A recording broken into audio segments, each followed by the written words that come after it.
Hello friends, very good afternoon. कैसे हैं आप सब? होप आप सब अच्छे होंगे। जैसा कि आप लोगों को पता है, हमारी बिजनेस फाइनेंस की सीरीज़ चल रही है, जिसमें आज हम चैप्टर सेकंड का अपना नेक्स्ट टॉपिक पढ़ेंगे, जो कि है ऑब्जेक्टिव ऑफ फाइनेंशियल मैनेजमेंट। ठीक है, यहाँ पे मैनेजमेंट मिस प्रिंट हो गया है, तो आप इसको क्या करिएगा, यहाँ पे लिख लीजिएगा। मैं आप लोगों को लिख के बता देती हूँ।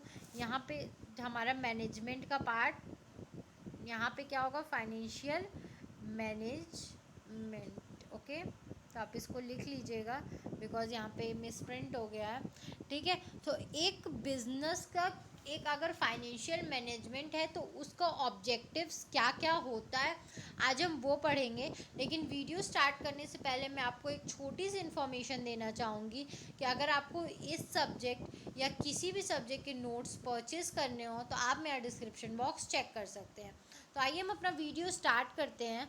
The financial management is generally concerned with procurement, allocation and control of financial resource of a concern। ठीक है, फाइनेंशियल मैनेजमेंट हमेशा किस बात के लिए जाना जाता है या कौन सा काम वो करता है, हमेशा इस बात के लिए वो कंसर्न रहता है या वर्क करता है कि फंड को प्रोक्योर कहाँ से करना है। ठीक है, मतलब फंड को रेस कैसे करना है, उसको एलोकेट कैसे करना है ताकि उसका बेटर यूटिलाइजेशन हो सके, और उस फाइनेंशियल रिसोर्स को कंट्रोल कैसे करना है ताकि पावर्स बहुत सारे हाथों में जाके जो हमारे डिसीजन से उसको क्लैश ना करे। ठीक है, एक फाइनेंशियल मैनेजमेंट हमेशा इन चीज़ों के लिए कंसर्न्ड होता है और इन्हीं चीज़ों के लिए हमेशा क्या करता है, वो वर्क करता है। तो ऑब्जेक्टिव्स कैन बी, कुछ कुछ ऑब्जेक्टिव्स होते हैं उसके, वो ऑब्जेक्टिव्स क्या होते हैं, द ऑब्जेक्टिव्स कैन भी, कुछ कुछ ऑब्जेक्टिव्स होते हैं, वो ऑब्जेक्टिव्स क्या होते हैं। हमारा फर्स्ट ऑब्जेक्टिव होता है to ensure regular and adequate supply of fund to the concern. ठीक है, कि आपके जो फंड्स हैं उसको आप रेगुलरली, ऐसा नहीं है कि किसी साल आपके बिजनेस में बहुत ज़्यादा फंड है, ओवर कैपिटलाइजेशन हो रहा है, और किसी साल आपके बिजनेस में एकदम भी फंड नहीं है, बिल्कुल भी उसका सप्लाई नहीं हो रहा है। तो आपको इस बात की को एंश्योर हमेशा करके रखना है कि आपके जो बिजनेस में है और वो हमेशा एक जैसा फंड क्या हो, सप्लाई हो। ठीक है, एक जैसा फंड हो। अगर आप क्या कर रहे हो, अपने कैपिटल को, आपका कैपिटल, ओपनिंग कैपिटल आपका 1 लाख है, तो आप इस बात को इंश्योर करिए कि वो 1 लाख आपका हम वाइंडिंग अप तक एटलीस्ट रहे और उसकी सप्लाई रेगुलर बेसिस पे हो। मतलब कि अगर आपको कभी शॉर्टेज ऑफ फंड हो रही है तो आप उसको तुरंत क्या कर सको, उस फंड को मार्केट से रेस कर सको थ्रू किसी भी तरीके से, equity share, preference share, debentures, आपको जो भी मेथड सुटेबल पड़े आप उस मेथड से क्या कर सकते हो, फंड को रेस कर सकते हो। तो to ensure adequate return to the share holders which will depend upon the earning capacity. ठीक है, आप किसी भी शेयर होल्डर्स को रिटर्न कब दोगे, रिटर्न आप तभी दोगे जब आप अच्छा कमाओगे। ठीक है, तो आप ये बोलता है, ये बोलना चाह रहा है कि आप एडिक्वेट रिटर्न शेयर होल्डर्स को तभी दे सकते हो जब आपके कंपनी की आपका कंपनी एक अच्छा अर्न कर रहा हो। ठीक है, उसकी अर्निंग कैपेसिटी अच्छी हो। इसी बात पे डिपेंड करता है कि आप शेयर होल्डर्स को कितना रिटर्न दे रहे हो। Market price of the share, expectation of the share holders. ठीक है, और क्या होता है, दूसरा चीज़ जो इफेक्ट करता है वो क्या होता है कि शेयर्स का मार्केट प्राइस क्या है। ठीक है, अगर शेयर्स की मार्केट वैल्यू ज़्यादा है तो ऑफकोर्स सी बात है आपको शेयर होल्डर्स को रिटर्न भी ज़्यादा ही देना होगा। और तीसरा होता है जिसने पैसा लगाया है, अगर हमने बिजनेस में पैसा लगाया है तो आप ऑफकोर्स सी बात है मेरे एक्सपेक्टेशन के हिसाब से ही पैसे दोगे। अगर मैंने बोला है मुझे 1 लाख पे 10% चाहिए तो ऑफकोर्स सी बात है अगर हम 10% से नीचे पे एग्री नहीं हो रहे नेगोशिएट करने के बाद भी, तो आप क्या करोगे, मेरे एक्सपेक्टेशन के हिसाब से ही मुझे पैसे दोगे।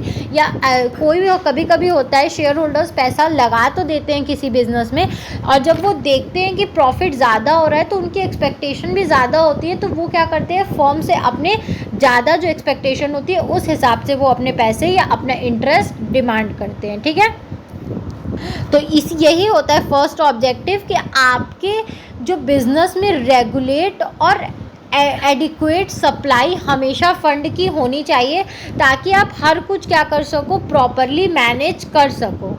नेक्स्ट ऑब्जेक्टिव हमारा होता है to ensure optimum fund utilisation. ठीक है, आपके पास जो फंड है आप उसका सही तरीके से बेटर यूटिलाइजेशन कर सको ताकि आपका प्रॉफिट ज़्यादा से ज़्यादा हो सके। Once the funds are procured, they should be utilized in maximum possible way at least cost। ठीक है, जब आप एक बार कहीं से भी एक कंपनी फंड रेज कर लेती है मार्केट से, ठीक है, पैसे उठा लेती है, तो उसको क्या करना पड़ता है, उसको दूसरा वर्क ये करना होता है कि उस फंड को सही तरीके से यूज़ करना होता है। ठीक है, और कम से कम कॉस्ट में। ठीक है, अगर आप कोई रॉ मटेरियल से फिनिश गुड्स तक उस प्रोसेस को कर रहे हो तो आपको ये बात ध्यान रखनी है कि उसके जो बीच का खर्चा हो वो कम से कम हो, तभी आपके बिजनेस को ज़्यादा से ज़्यादा प्रॉफिट होगा।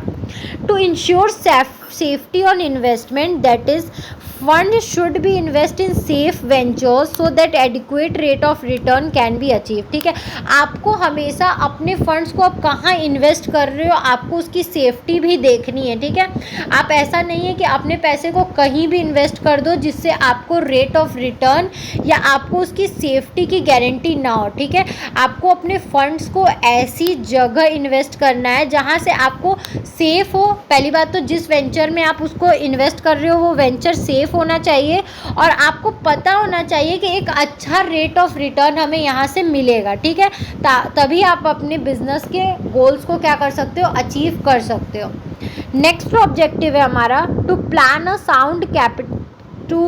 Sound capital structure. ठीक है, तीसरा इसका ऑब्जेक्टिव होता है कि आप अपने बिजनेस का जो कैपिटल स्ट्रक्चर है, ठीक है, जैसे कि equity, preference, debenture, fix assets, working capital assets, इन सब को एक साउंड तरीके से और एक स्ट्रक्चर्ड वे में प्लान करो। ठीक है, ऐसा नहीं है कि आप इक्विटी शेयर्स बहुत ज़्यादा कर लिए, प्रेफरेंस शेयर्स बिल्कुल नहीं कर रहे हो, डिबेंचर तो है ही नहीं। ठीक है, डिबेंचर आपका तीनों का जो प्रोपोर्शन है वो अच्छा होना चाहिए। आपको पता होना चाहिए कि किस प्रोपोर्शन में हमें कौन सा कैपिटल अपने बिजनेस में रखना है।